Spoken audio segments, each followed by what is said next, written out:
La groseille étoilée. Nom latin, Sauropus androgynus. Famille, Phylantacées.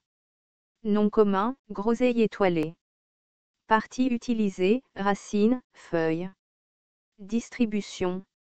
Asie du Sud-Est, cultivée à l'échelle commerciale. On la trouve aussi à l'état sauvage. Botanique. La groseille étoilée est un arbuste dressé et pérenne atteignant une hauteur de 2,5 à 3 mètres. Les feuilles sont vert foncé, de 2 à 6 cm de long, de 1,5 à 3 cm de large, généralement avec de faibles marques tachetées grisâtres sur la face supérieure. Les fleurs sont rouges et petites, se développant en capsules de fruits rondes à anguleuses blanches ou violettes mesurant environ 1,5 cm de diamètre. Constituants. Les feuilles sont une excellente source de provitamine A, de vitamines B et C, de protéines et de minéraux.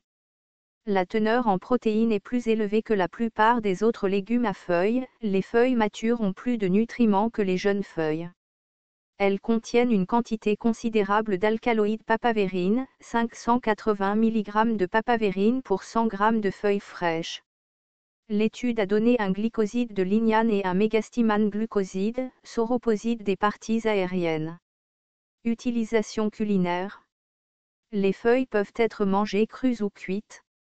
Les jeunes feuilles font un bon ajout aux salades, tandis que les feuilles plus âgées sont mieux cuites, elles peuvent être ajoutées aux soupes ou cuites avec du riz. Les feuilles sont une bonne source de protéines et sont très nutritifs. Elle est souvent vendue comme légume sur les marchés locaux, il est l'un des légumes verts les plus prolifiques. Un colorant vert, obtenu à partir des feuilles, est utilisé pour la teinture des aliments. Les fruits mûrs peuvent être transformés en sucreries. Médecine rurale. Les feuilles sont utilisées comme médicament contre la toux et pour apaiser les poumons, comme tonique, fébrifuge pour soulager la fièvre interne, pour stimuler la production de lait maternel, utilisé également après l'accouchement pour aider l'utérus à récupérer. Les feuilles sont aussi utilisées comme antidiabétiques, pour améliorer la vision, et comme agent amincissant pour lutter contre l'obésité. Autres.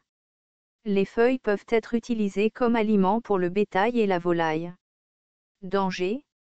Une consommation trop excessive de feuilles peut être toxique, car les feuilles contiennent une quantité considérable de papavérine alcaloïde.